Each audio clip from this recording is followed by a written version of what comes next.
Marcus Chen had always believed that the most dangerous thing about working on an orbital station was the possibility of explosive decompression. He was wrong. The most dangerous thing, as he discovered while reviewing xenobiology reports in his cluttered lab, was Ambassador Lyralii walking through his door at precisely 0800 hours with what appeared to be actual sunlight radiating from her presence. Dar. Chen, I hope I'm not interrupting anything crucial, she said, her voice carrying that peculiar melodic quality that made even the most mundane diplomatic statements sound like poetry. The ornate ceremonial mask she wore, a work of art featuring intricate silver filigree and what looked suspiciously like real diamonds, caught the artificial lighting in ways that shouldn't have been physically possible.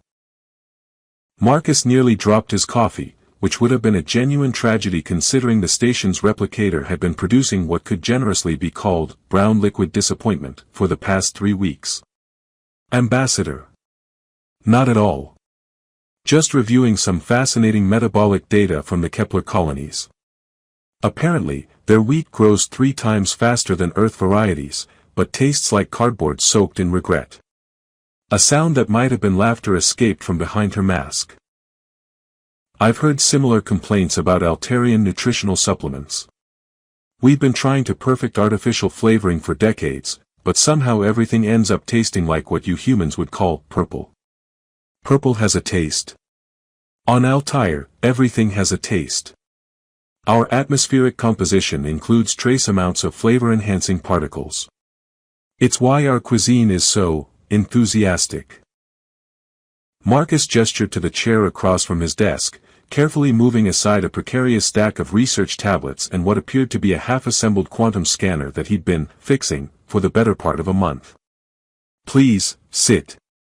What brings you to the exciting world of xenobiology? Finally decided to satisfy your curiosity about those Kepler wheat samples. Lyralii settled into the chair with a grace that suggested either extensive diplomatic training or possibly some form of anti-gravity technology woven into her robes. Actually, I was hoping to discuss the upcoming interspecies cooperation protocols. The Council seems to believe that understanding biological compatibility is crucial for long-term relations between our peoples. Biological compatibility, Marcus repeated, trying not to notice how her presence seemed to make his cramped laboratory feel less like a glorified storage closet and more like somewhere important things might actually happen. That's a broad topic. Are we talking about atmospheric requirements, dietary restrictions, or the always popular, can we shake hands without anyone dying, question? All of the above, though I'm particularly interested in the handshaking protocols. I've heard human customs can be quite vigorous.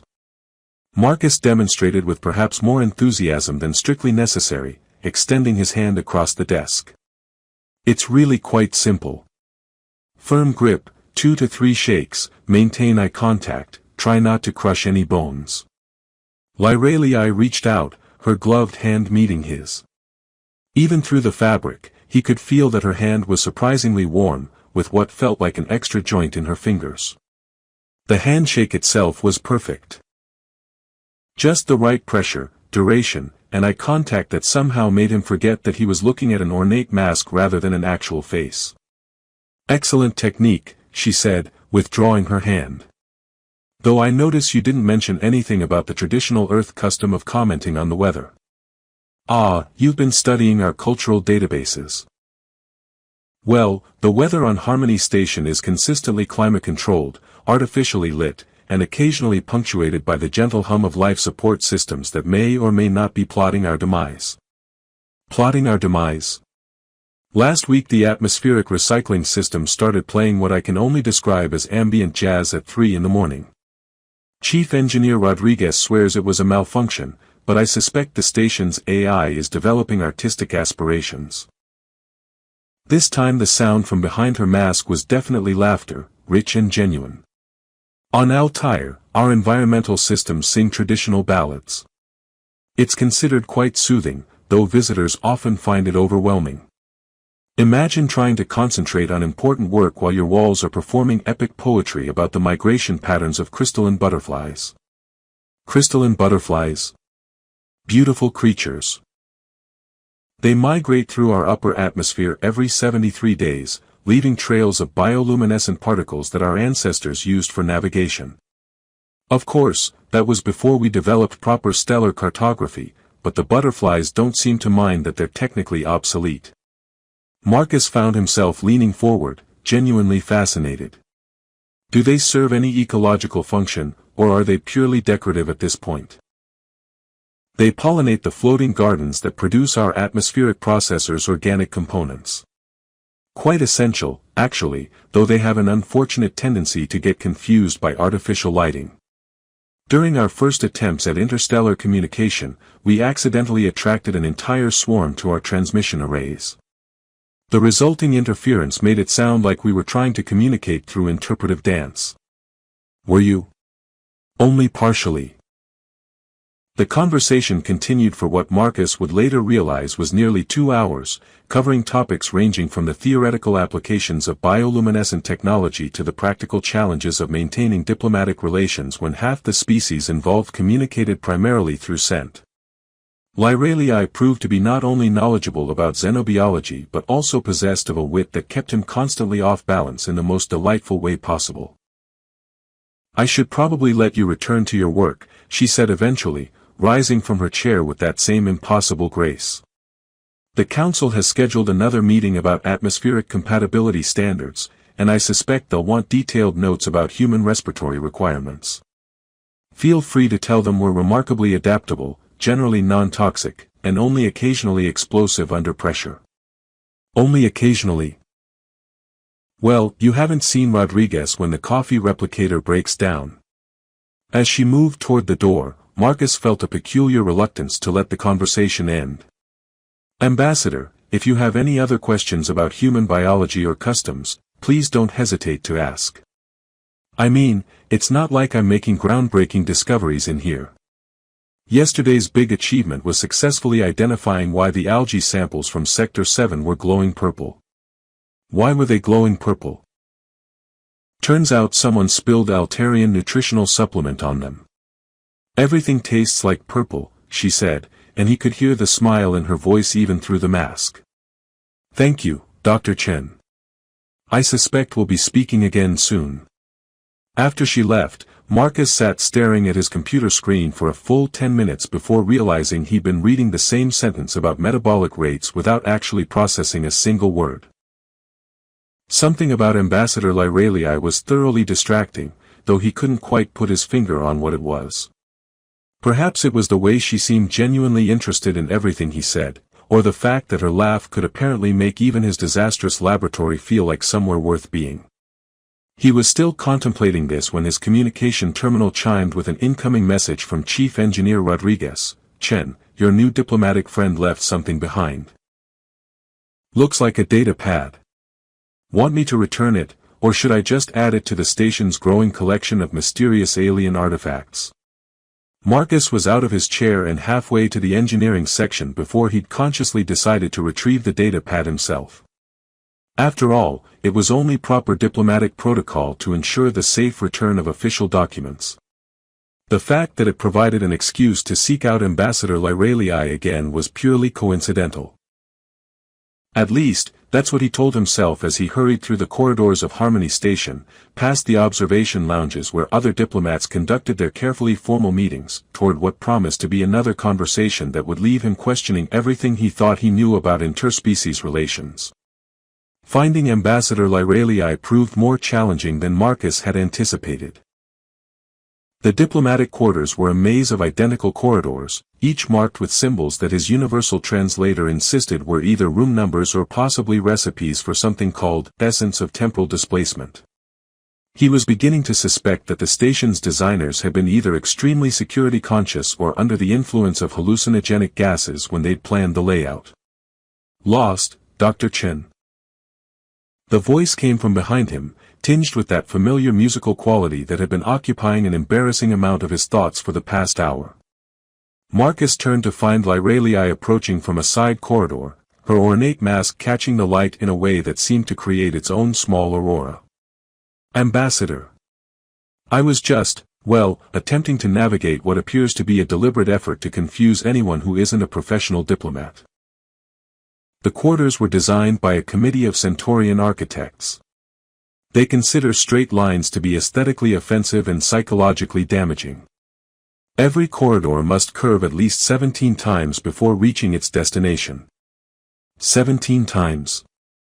That seems oddly specific. Centaurians are very precise about their neuroses. They also insist that all furniture must be able to serve at least 4 different functions, which is why my desk can also operate as a communication array, a hydroponic garden, and apparently a musical instrument. Marcus held up the data pad Rodriguez had retrieved. You left this in my lab. I thought you might need it for your atmospheric compatibility research. Lyraliai's posture shifted in a way that suggested surprise, though the mask made it impossible to read her expression. Thank you. I've been wondering where that disappeared to. It contains my personal notes about human customs, which would be quite embarrassing if they fell into the wrong hands. Embarrassing how? Well, for instance, I have a detailed analysis of why humans seem to find it necessary to discuss weather when they have nothing else to say.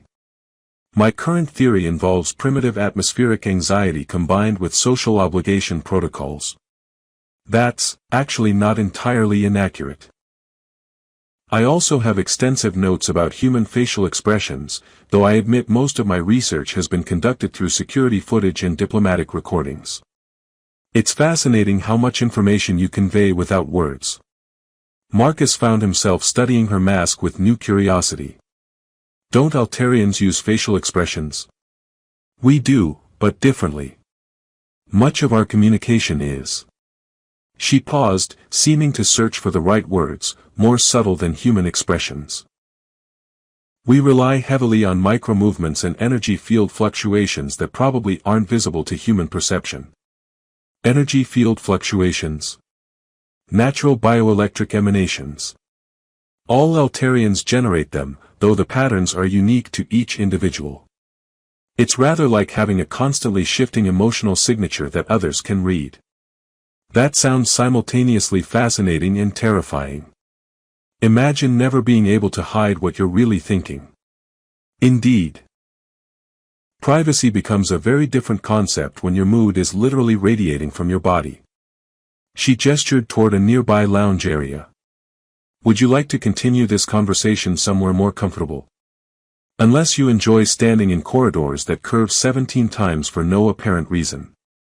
The lounge turned out to be one of the station's better-designed spaces, with comfortable seating arranged around a large viewport that offered a spectacular view of the Kepler Nebula. Marcus settled into a chair that appeared to be made from some kind of adaptive material that molded itself to his exact specifications, which was either very advanced technology or mildly concerning alien biology. This is much better, Lyraliai said, taking the seat across from him. Though I should warn you that this furniture is slightly telepathic. Slightly telepathic? It reads basic comfort preferences and adjusts accordingly. Nothing invasive, just temperature, firmness, that sort of thing. Though apparently it sometimes picks up stray thoughts about food preferences. Last week Ambassador Vorthak from the Rigel system sat here and the chair began dispensing what appeared to be fermented algae snacks. Please tell me you're joking. About the algae? Unfortunately not. About the telepathy? Well, that's classified. Marcus shifted uncomfortably, wondering what exactly his chair might be learning about him. Speaking of classified, I have to ask about the mask. Is it really a cultural requirement, or is there something more interesting going on? For a moment, Lyraliai was completely still. Then she laughed, but it sounded slightly forced. Cultural requirement, definitely. Ancient traditions about maintaining formal dignity during diplomatic proceedings. Very serious, very important, completely non-negotiable according to the Council. The Council sounds like fun at parties. Altarian parties are quite different from human gatherings. We tend to focus more on harmonic resonance and synchronized bioluminescence displays. Synchronized bioluminescence. Think of it as coordinated mood lighting, but generated internally. Very beautiful, though it does make it difficult to lie about whether you're enjoying yourself. Marcus leaned back in his surprisingly comfortable chair, watching the nebula swirl outside the viewport. You know, for all the diplomatic complexity and cultural differences, this is probably the most normal conversation I've had in weeks. Normal? Well, relatively speaking. Yesterday I spent 3 hours explaining to Ambassador Kresh why humans don't photosynthesize, and then another hour convincing him that our skin color variations aren't indicators of different subspecies. The day before that, I had to mediate a dispute between two Andromedan delegates about whether Earth's gravity was aggressively oppressive or merely moderately hostile. What was the final verdict? Moderately hostile, with a formal complaint filed about our excessive atmospheric density. Apparently we're considered a heavy world species by galactic standards. To be fair, I've noticed the gravity here is quite noticeable. It takes some adjustment. Marcus studied her posture, realizing for the first time that she moved with the careful deliberation of someone compensating for unfamiliar physical conditions. Is it difficult? The gravity, I mean. Not difficult, exactly. More like wearing slightly heavy clothing all the time. You adjust, but you're always aware of it. She shifted in her chair, and the movement seemed more calculated than natural. Altarians evolved in a lower gravity environment. We're built for grace and efficiency rather than raw strength. That explains the way you move. I was wondering if all diplomats received the same training in elegant deportment. Elegant deportment? You make walking look like an art form. Another pause, and this time Marcus was certain he'd said something wrong. The silence stretched just long enough to become uncomfortable before Lyralii spoke again. That's very kind of you to say. I've been working hard to adapt to human environmental standards. Well, you're succeeding admirably. In fact, if I didn't know you were Altarian, I'd probably assume you were just another human diplomat with exceptionally good posture and a flair for dramatic accessories. The moment the words left his mouth, Marcus realized they might have been tactless. But instead of taking offense, Lyralii seemed to relax slightly. Another human diplomat, she repeated. That's quite a compliment, considering how effectively your species has mastered the art of civilized discourse. Have you met many humans before this assignment? A few, during preliminary negotiations. But most of my knowledge comes from cultural databases and observation. Direct interaction is, relatively new for me. How are we measuring up to expectations? Much more complex than the databases suggested. The information indicated that humans were primarily logic-driven with predictable emotional responses. The reality is considerably more interesting. Interesting how?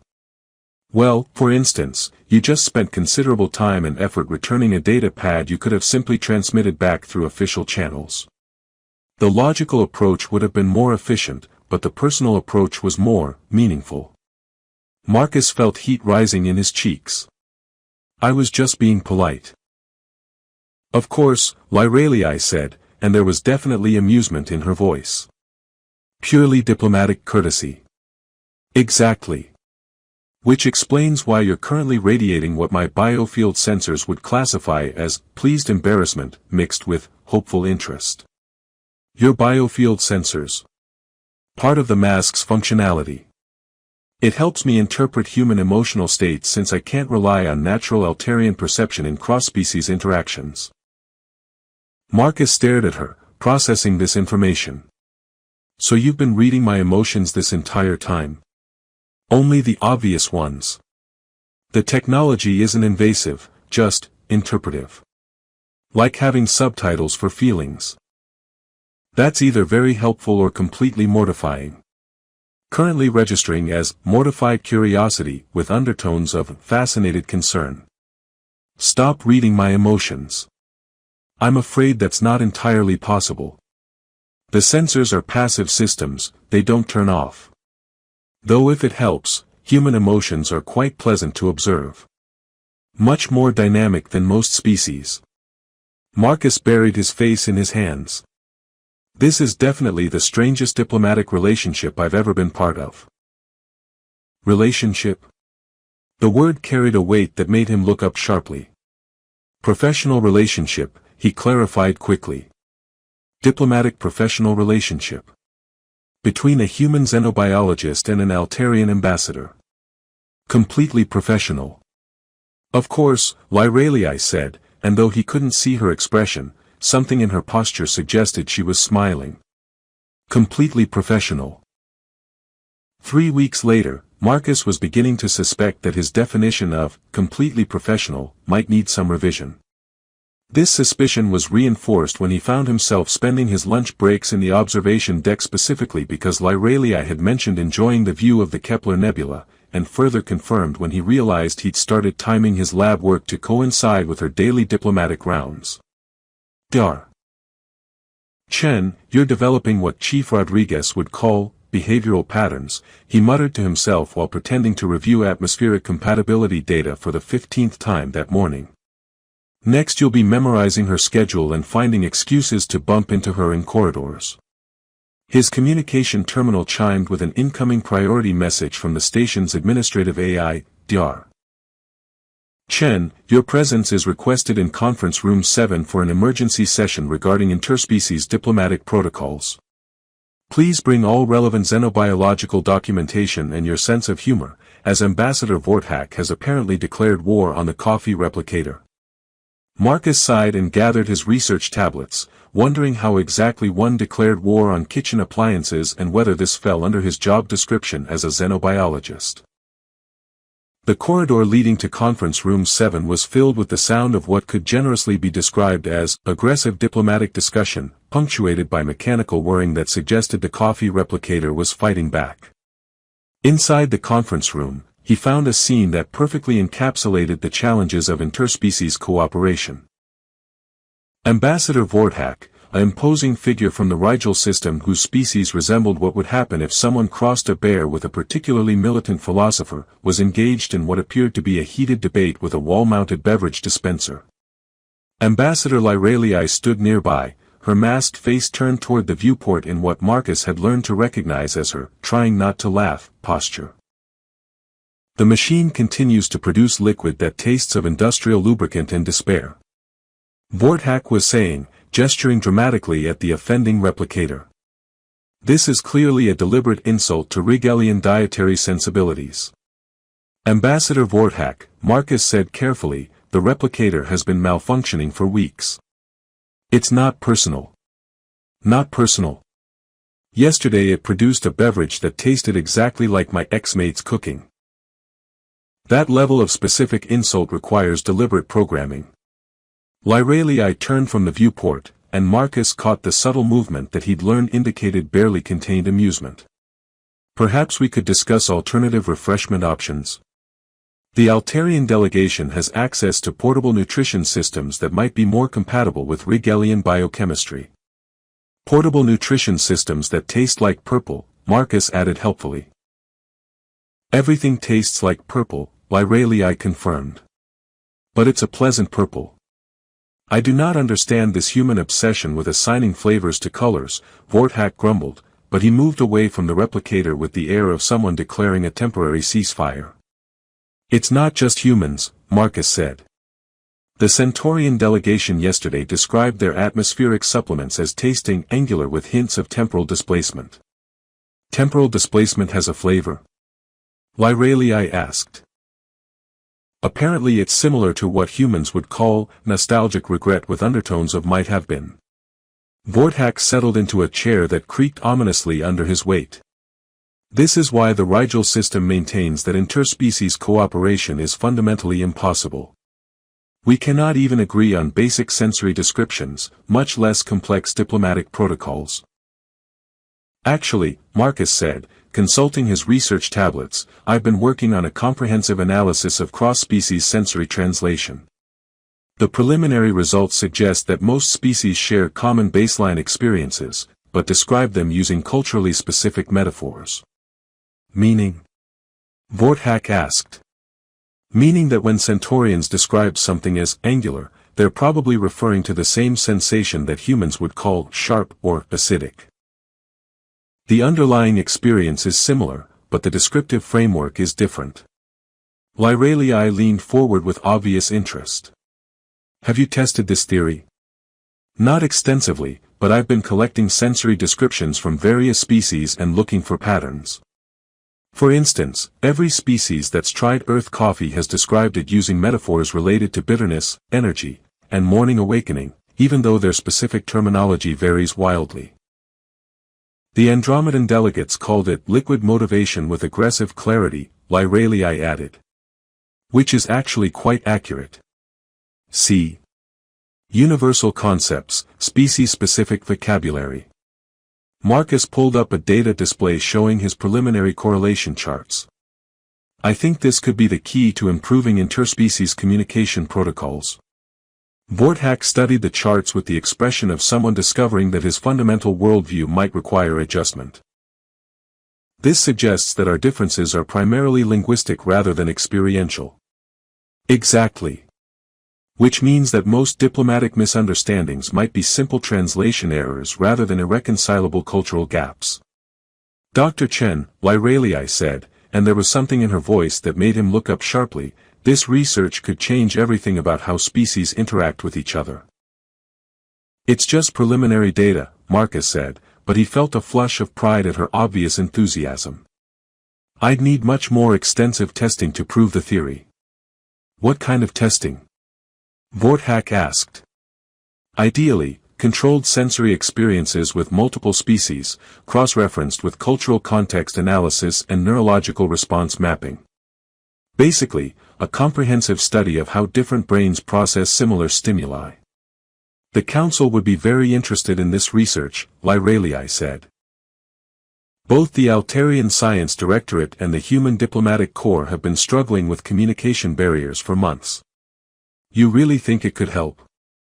Dr. Chen, if you can prove that species differences are primarily matters of translation rather than fundamental incompatibility, you could revolutionize galactic diplomacy. Marcus felt the familiar warmth that came from Lyralii's approval, followed immediately by the equally familiar confusion about why her opinion mattered so much to him. I'd be happy to present my findings to the Council. Excellent, Vorthak said, rising from his protesting chair. Though I still maintain that the coffee replicator has developed personal animosity toward me specifically. After Vorthak left, Marcus found himself alone with Lyralii in the conference room, surrounded by the gentle hum of the station's life support systems and the distant sound of the coffee replicator apparently attempting to achieve sentience through sheer mechanical spite. Your research really is remarkable, Lyralii said, moving to study his data displays more closely. I've been working on similar problems from the diplomatic side, but approaching it through xenobiology is inspired. Similar problems? Communication barriers, cultural misunderstandings, the general challenge of building trust between species that evolved under completely different conditions. She paused, her masked face turned toward the data. It's more difficult than most people realize. Trust is always difficult, Marcus said. Even between humans. We're constantly misinterpreting each other's intentions and motivations. But humans share the same basic biology, the same sensory experiences, the same evolutionary background. When species are fundamentally different. She trailed off, her posture shifting in a way that suggested discomfort. Different how? Physical differences, cultural differences, the constant awareness that you might be accidentally giving offense or misunderstanding critical social cues. Her voice carried a weight that seemed personal rather than theoretical. Sometimes it feels like you're performing a role that doesn't quite fit, hoping no one notices the discrepancies. Marcus studied her carefully, noting the tension in her shoulders and the way her hands had curled slightly in her lap. That sounds exhausting. It can be. Though it's worth it when you find someone who makes the effort to understand, who doesn't judge based on preconceptions or superficial differences. Someone like who? Lyralii turned toward him, and even through the mask he could sense her focus. Someone like you, Dr. Chen. You've never once treated me as anything other than exactly who I am. Who you are is fascinating, Marcus said before he could stop himself. Intelligent, funny, dedicated to building bridges between species that have never had any reason to trust each other. Why wouldn't I treat you with respect? Because. She began, then stopped. Because not everyone is capable of looking past surface differences to see the person underneath. Their loss. Is it? Or is it natural caution? Most species are suspicious of anything that seems too different, too foreign. It's a survival instinct. Marcus moved closer, noting how she didn't step back. Maybe. But some things are worth overcoming instinct for. What things? Connection. Understanding. The possibility that someone different might teach you something you never knew you needed to learn. And what have I taught you, Dr. Chen? The question hung in the air between them, weighted with implications that Marcus wasn't entirely ready to examine. You've taught me that diplomacy isn't just about protocols and procedures. It's about being brave enough to trust someone even when you can't predict how they'll respond. Trust, Lyralii repeated softly. Yes, that's exactly what it is. Do you trust me? The silence stretched long enough that Marcus began to worry he'd overstepped some invisible boundary. Then Lyralii nodded slowly. I do, she said. More than I probably should, considering the circumstances. What circumstances? The fact that everything about this situation is more complicated than it appears. Before Marcus could ask what she meant, his communication terminal chimed with another priority message. All senior staff report to the main conference hall immediately. We have a situation developing with the hardline human delegation that requires immediate attention. Lyralii straightened, her diplomatic composure sliding back into place like armor. Duty calls. Unfortunately. But Lyralii. He paused, realizing he'd used her first name without the formal title for the first time. This conversation isn't finished. No, she said, and there was something almost like regret in her voice. I don't believe it is. The main conference hall buzzed with the kind of tension that suggested someone had either discovered a critical system failure or accidentally started an interstellar incident. Marcus arrived to find the usual suspects gathered around the central holographic display. Chief Engineer Rodriguez looking like she hadn't slept in 3 days, Station Commander Okafor wearing his diplomatic crisis management expression, and a cluster of human delegates who appeared to be in various stages of indignation. Ah, Dr. Chen, Commander Okafor said as Marcus entered. Perfect timing. We need your expertise on xenobiological authentication protocols. Authentication protocols. Someone has raised concerns about the legitimacy of our Altarian delegation, said Delegate Harrison, a thin man whose perpetual expression suggested he found the entire universe personally disappointing. Specifically, questions about whether Ambassador Lyralii is actually who she claims to be. Marcus felt something cold settle in his stomach. What kind of questions? The kind that suggest extensive holographic modification and possible species misrepresentation, Harrison continued, consulting his data pad with obvious satisfaction. We've been analyzing diplomatic footage and have identified several inconsistencies. Inconsistencies like what? Rodriguez stepped forward, pulling up a series of images on the main display. Energy field fluctuations that don't match standard Altarian bioelectric signatures, gravitational compensation patterns that suggest a different body mass than what's visible, and occasional holographic static around her extremities. Marcus stared at the images, his mind racing. There could be dozens of explanations for those readings. Could be, Harrison said. But the simplest explanation is deliberate deception. We need to know exactly who we're negotiating with. Have you discussed this with Ambassador Lyralii? We tried, Commander Okafor said. She's requested time to consult with the Altarian Council before responding to our concerns.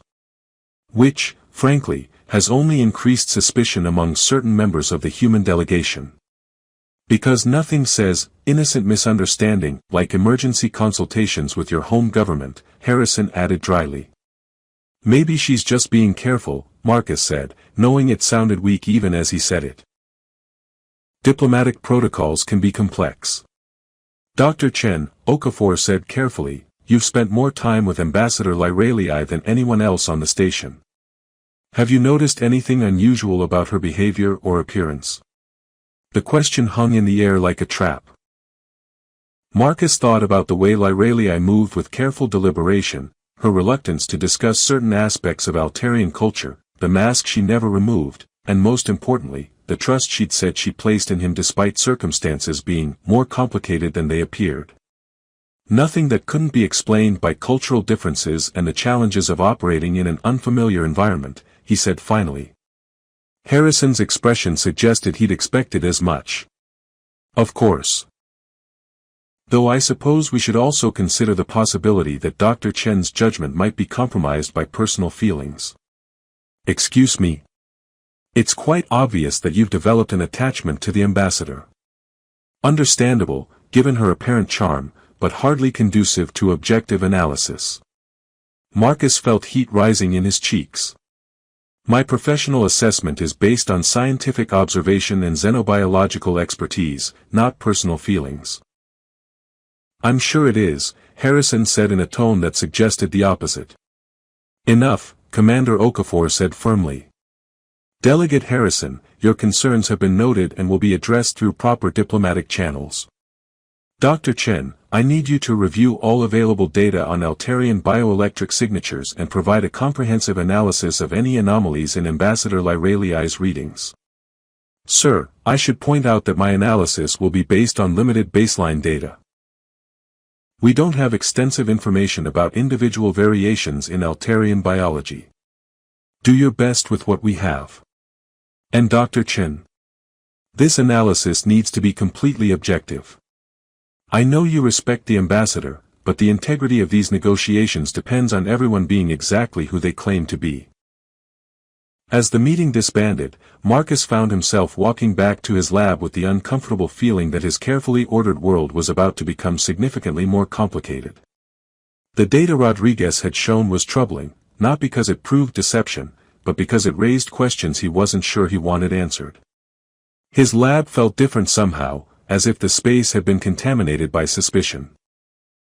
Marcus pulled up the bioelectric readings on his main display and began the tedious process of comparing them to the limited Altarian baseline data in the station's xenobiological database. 3 hours later, he had to admit that Harrison's concerns weren't entirely without merit. The readings were unusual, though not impossible. The gravitational compensation pattern suggested someone who was either significantly lighter or significantly denser than they appeared. The energy field fluctuations were inconsistent with typical Altarian signatures, but they could indicate individual variation, medical devices, or any number of technological augmentations. Inconclusive, he muttered to his computer screen. Suspicious if you're looking for reasons to be suspicious, explainable if you're inclined to trust. His door chimed, and Marcus looked up to see Lyralii standing in the doorway. Without the usual diplomatic bustle of the corridors, she seemed smaller somehow, less imposing.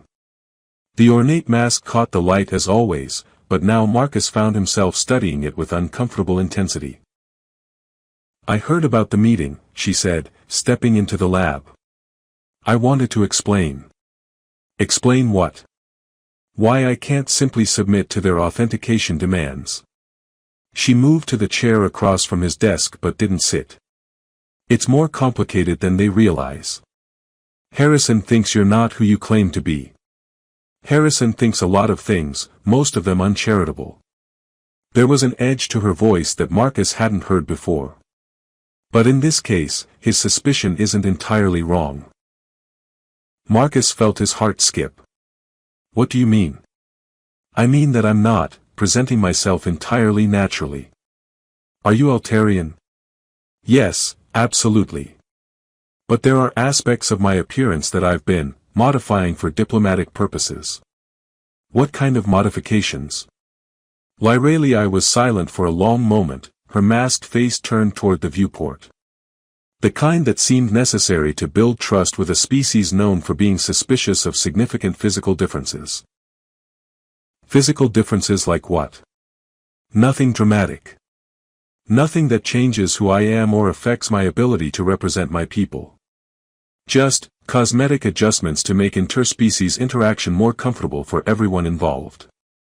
Marcus studied her carefully, noting the tension in her posture and the way her hands had clenched in her lap. Is that why you wear the mask? Partly. Though the mask serves multiple purposes. Including hiding whatever you don't want me to see.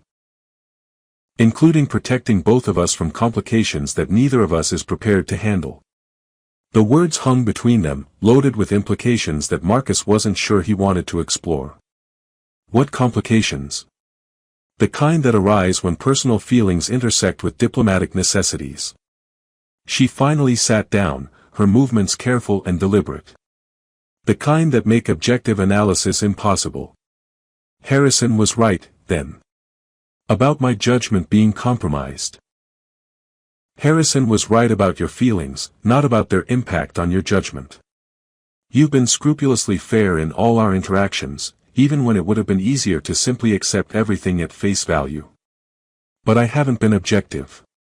No, Lyralii said softly. Neither have I. Marcus leaned back in his chair, trying to process what she was telling him. So what happens now?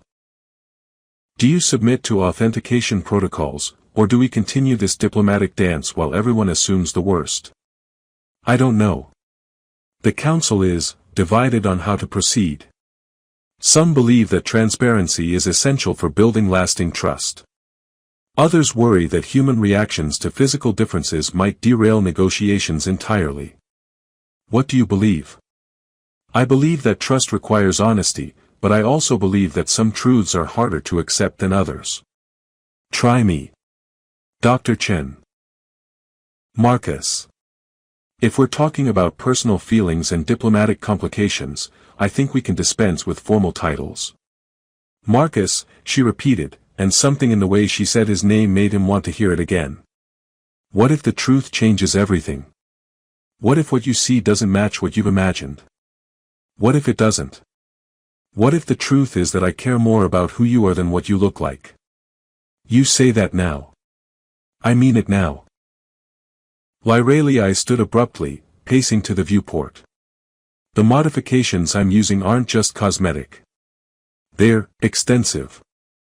Designed to address fundamental compatibility issues between Altarian and human interaction protocols. Such as visual processing differences, environmental adaptation requirements, social signaling incompatibilities. She paused, her voice dropping almost to a whisper. The fear that first impressions might override rational judgment. Marcus joined her at the viewport, noting how she didn't step away when he moved closer. Lyralii, I've spent weeks getting to know your mind, your sense of humor, your dedication to building bridges between species that have every reason to mistrust each other. Whatever physical differences you're worried about aren't going to change any of that. You're very certain. I'm certain about what matters to me. She turned to face him, and even through the mask he could sense her studying his expression. And if the council decides that full transparency is necessary? If the authentication protocols require me to remove all technological modifications? Then I'll be there to remind everyone that diplomatic negotiations should be based on competence and good faith, not on whether someone meets arbitrary standards of physical familiarity. Even if it means defending me against your own species. Especially then. Lyralii reached up toward her mask, her fingers hovering near the ornate fastenings. For a moment, Marcus thought she might actually remove it. Then her hand dropped back to her side. Not yet, she said. Not until I know for certain that it won't destroy everything we've been working toward. It won't, Marcus said, surprised by his own certainty. I hope you're right, Lyralii said. Because I'm rapidly running out of alternatives. The next morning brought what Chief Engineer Rodriguez cheerfully described as a cascading series of technological failures that would be hilarious if they weren't potentially catastrophic. Marcus discovered this when his alarm failed to activate, his coffee replicator produced something that resembled motor oil mixed with regret, and his lab's main computer began displaying alt text in what appeared to be ancient Centaurian poetry. The station's AI is having what I can only describe as an artistic breakdown, Rodriguez explained when Marcus finally made it to the engineering section. It started at 0300 hours with the lighting systems deciding to create mood ambience in the corridors, escalated to the atmospheric recyclers humming show tunes, and reached peak chaos when the gravity regulators began fluctuating in rhythm with whatever song they're apparently composing. Song. Listen carefully to the hum of the life support systems. I swear it's trying to achieve harmony. Marcus paused, focusing on the background noise that was usually easy to ignore. After a moment, he had to admit that there did seem to be an oddly musical quality to the mechanical sounds. Is this dangerous? Probably not immediately fatal, but it's playing havoc with our more sensitive systems, including the holographic projection networks and bioelectric monitoring arrays. Marcus felt a chill that had nothing to do with the station's fluctuating environmental controls.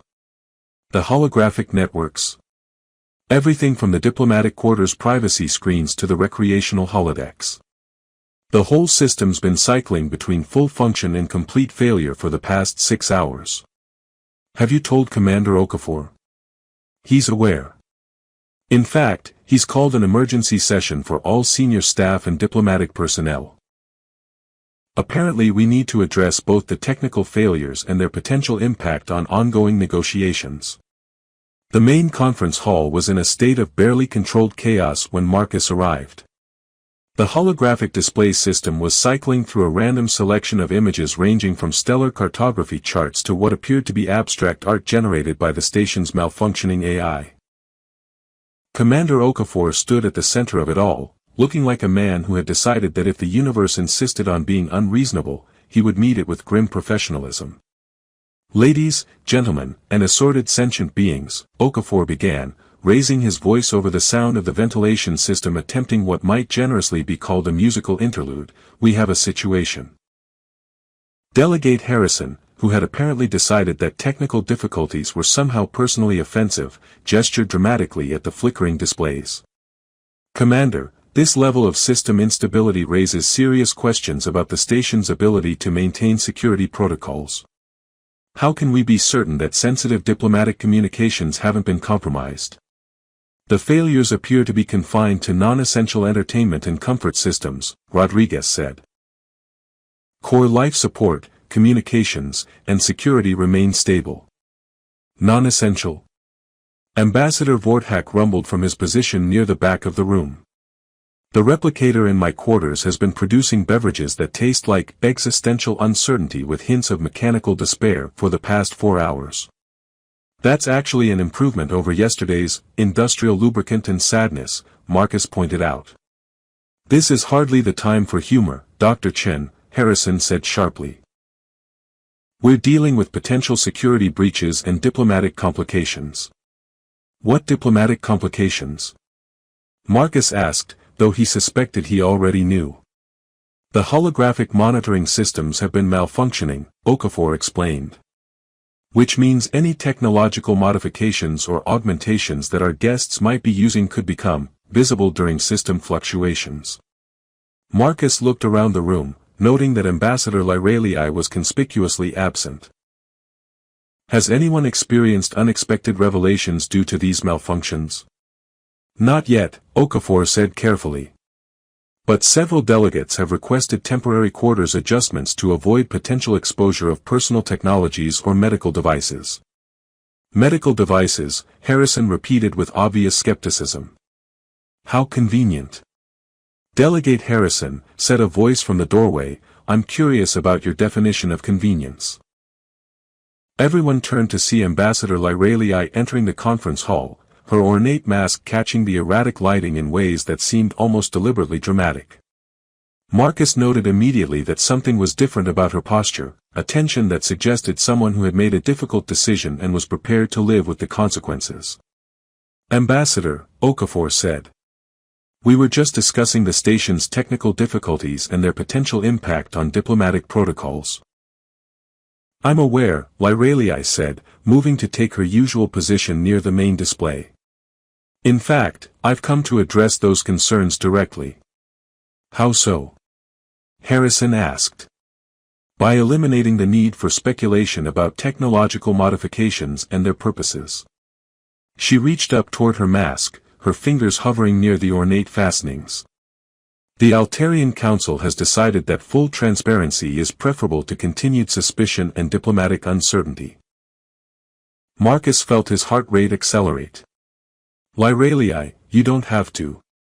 Actually, I do. She turned toward him, and even through the mask he could sense her focus. Trust requires honesty, as you pointed out. And honesty requires courage. Ambassador, Commander Okafor said carefully, are you certain this is the appropriate venue for revealing that I've been using holographic modifications to appear more conventionally human-like? For admitting that my species' actual appearance differs from what you've been seeing? For acknowledging that diplomatic necessity sometimes requires creative interpretation of visual presentation? The room fell silent except for the continued musical humming of the life support systems, which had apparently decided that this moment called for something resembling a dramatic orchestral crescendo. The modifications, Lyralii continued, were designed to address compatibility issues and reduce potential negative reactions to physical differences. Nothing more dramatic than that. What kind of physical differences? Harrison asked, his voice carrying the tone of someone who suspected his worst assumptions were about to be confirmed. The kind that don't affect my ability to represent my people or negotiate in good faith, but might distract from the substance of our discussions. Her hands moved to the mask's fastenings again. The kind that shouldn't matter, but historically have proven problematic in first contact situations. Marcus stepped forward. Lyralii, whatever you're worried about, I meant what I said yesterday. Physical differences don't change who you are. Thank you, she said softly. I hope everyone else feels the same way. The mask's fastenings released with a soft click that seemed unnaturally loud in the silence. Lyralii hesitated for just a moment, then lifted the ornate covering away from her face. The reaction was immediate and varied. Ambassador Vorthak made a sound that might have been surprise or approval. Harrison stepped backward as if he'd been physically struck. Rodriguez whistled low under her breath. Commander Okafor maintained his professional composure with visible effort. Marcus found himself staring at a face that was unmistakably Lyralii's but subtly, definitively different from human features.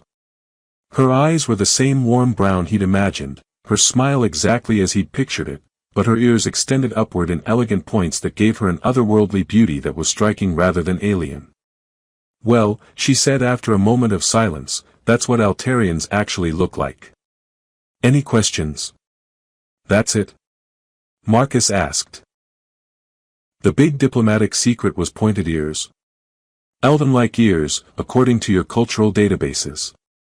Apparently humans have strong mythological associations with this particular physical characteristic that have historically led to complicated reactions. Complicated how? Vorthak rumbled with what sounded like amusement.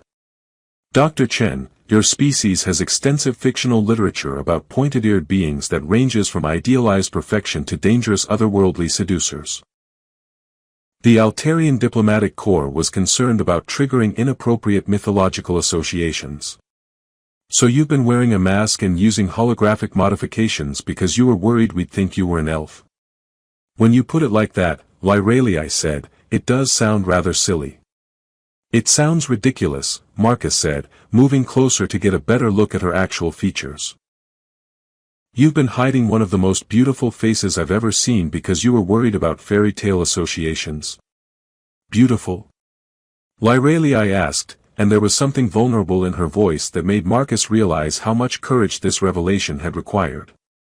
Stunning, he said firmly. Absolutely stunning.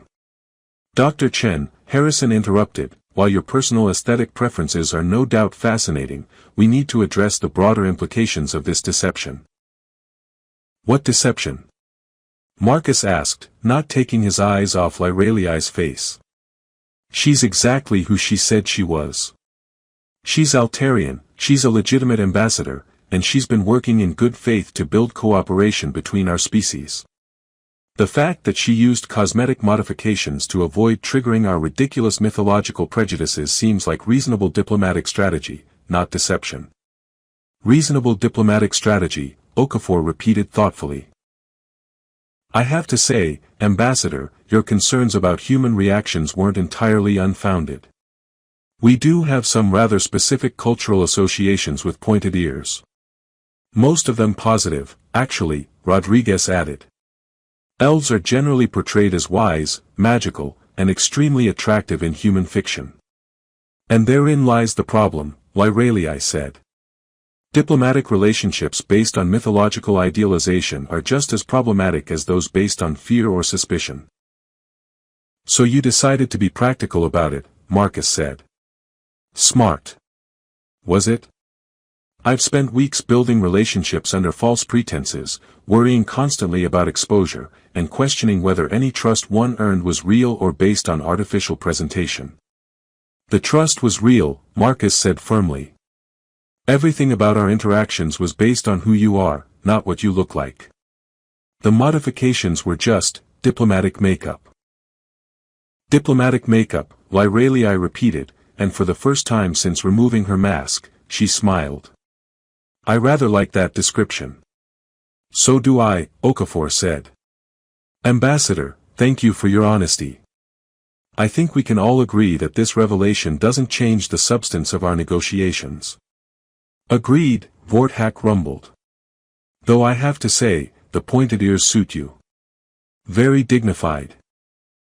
Thank you, Lyralii said. Though I have to admit, it feels strange to be having this conversation without technological intermediation. Strange good or strange bad? Marcus asked. Strange liberating, she said, and her smile broadened. I'd forgotten how much energy it takes to maintain constant artificial modifications. Well, Harrison said stiffly, I suppose this resolves the authentication question. Though I maintain that full disclosure from the beginning would have been preferable. Noted, Lyralii said dryly. I'll be sure to include that feedback in my report to the Council. As the meeting disbanded and the various delegates filed out, Marcus found himself alone with Lyralii in the conference room. She was still holding her mask, turning it over in her hands as if uncertain what to do with it now that it was no longer necessary. So, Marcus said, how does it feel to be yourself? Terrifying and wonderful in approximately equal measure, she said. Though I have to admit, the reactions were better than I'd feared. Were you really worried about mythological associations? Among other things.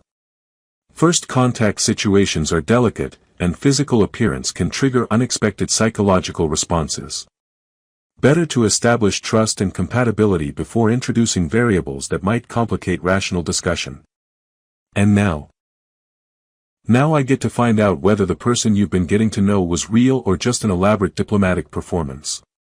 Marcus moved closer, noting how much more expressive her face was without the mask. There's only one way to find out. Which is? Give me a chance to get to know the real you. Marcus, she said, and the way she said his name sent warmth spreading through his chest, I'd like that very much.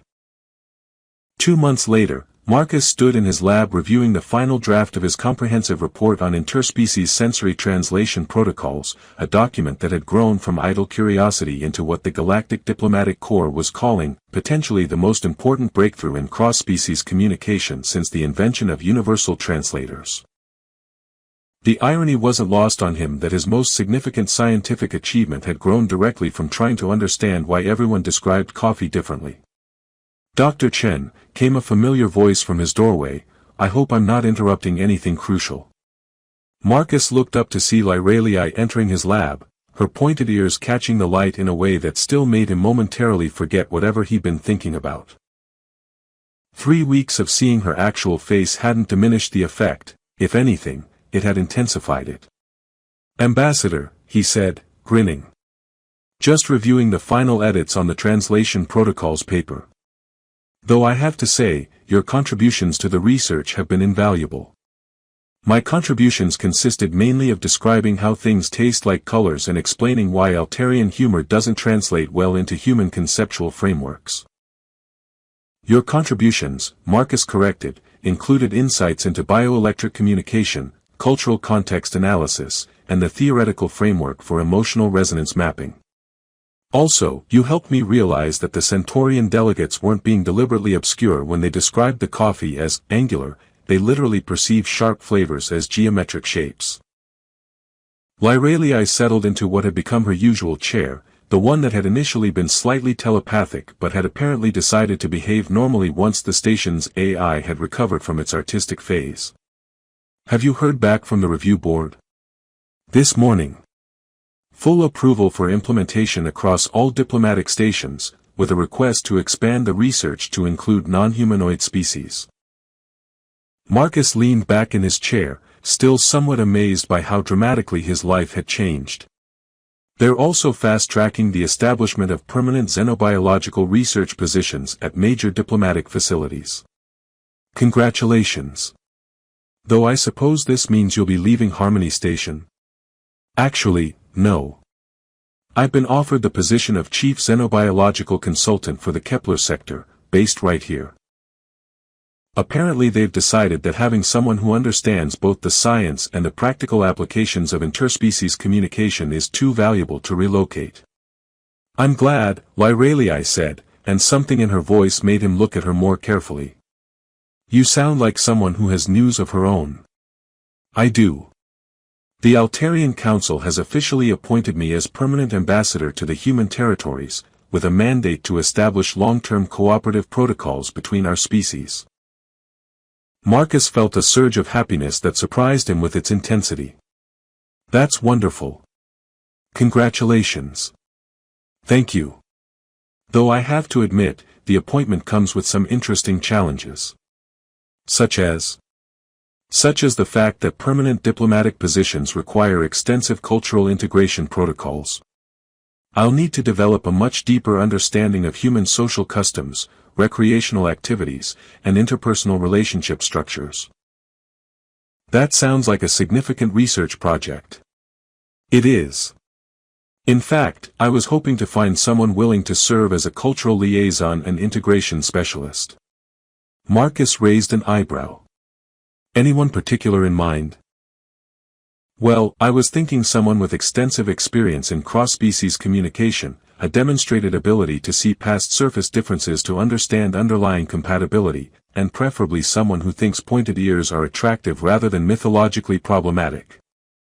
That's quite a specific job description. I believe in being thorough.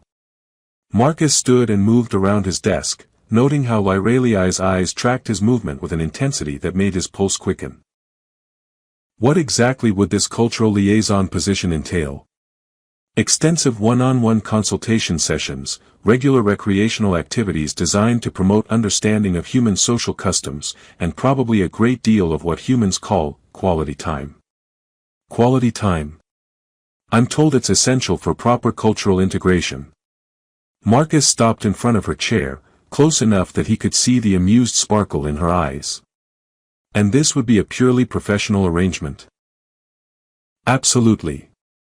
Though I understand that human cultural integration sometimes involves what your databases describe as romantic partnerships for the purposes of deepening emotional and social understanding. Romantic partnerships. For research purposes, naturally. Naturally. Lyralii stood, bringing them close enough that Marcus could feel the warmth radiating from her skin. Dr. Chen, would you be interested in accepting this position? Ambassador, Marcus said, reaching up to gently touch one of her pointed ears, I can't think of anything I'd rather do. Excellent, she said, leaning into his touch. Though I should warn you that Altarian research methods can be quite thorough. I'm counting on it. When they kissed, Marcus discovered that Lyralii had been wrong about one thing: Altarian emotional resonance was perfectly compatible with human sensory experience. In fact, it was considerably more intense than anything he'd previously imagined possible. Interesting, Lyralii murmured against his lips. My bioelectric sensors are registering completely unprecedented readings. Good unprecedented or concerning unprecedented? Definitely good. Though I think we'll need extensive additional research to fully understand the phenomenon. I volunteer for all necessary experimental protocols. I was hoping you'd say that. 6 months later, the Harmony Station coffee replicator was producing beverages that actually resembled coffee. The station's AI had abandoned its musical ambitions in favor of writing poetry about the beauty of functional life support systems, and Marcus's research on interspecies communication had been implemented at diplomatic facilities throughout the galaxy. Ambassador Vorthak had successfully negotiated a trade agreement that provided Rigelian colonies with coffee that didn't taste like industrial lubricant, in exchange for atmospheric processing technology that made station life significantly more comfortable for everyone involved. The Centaurian delegation had contributed architectural improvements that reduced corridor-related confusion by limiting curves to a mere 7 per pathway instead of 17. Delegate Harrison had been reassigned to a position more suited to his talents, which primarily involved filing reports about other people's diplomatic successes and complaining about them in precisely organized detail. "You know," Marcus said one evening as he and Lyralii watched the Kepler Nebula swirl outside the observation deck viewport, "6 months ago I was convinced that the most dangerous thing about working on a space station was explosive decompression. And now I know it's falling in love with someone whose job description includes permanent cultural integration specialist." Lyralii laughed, the sound echoing softly in the observation lounge. "Dangerous how? Completely life-altering in the most wonderful possible way. I'll take that as a compliment." "You should. Though I have to ask, what would have happened if I'd reacted badly when you removed your mask?" "Honestly, I probably would have requested immediate reassignment and spent the rest of my diplomatic career avoiding human territories. And now I'm planning to spend the rest of my diplomatic career studying human cultural integration with one particular human who makes everything else seem secondary by comparison." Marcus pulled her closer, marveling at how perfectly she fit against his side. "For the record, I still think the pointed ears are the most beautiful thing I've ever seen. Even though they're not mythologically accurate according to human folklore. Especially because they're not mythologically accurate. They're real, they're yours, and they're perfect exactly as they are." "Marcus? Yes. I love you too." Outside the viewport, the Kepler Nebula continued its eternal dance of light and cosmic dust, while inside the station, 2 species who had never had any reason to trust each other continued the more challenging and infinitely more rewarding work of building something entirely new together. And in the distance, the coffee replicator hummed contentedly to itself, finally producing beverages that everyone agreed tasted exactly like what coffee was supposed to taste like, regardless of their species' particular sensory metaphors. Which was, Marcus reflected, probably the most diplomatic achievement of all.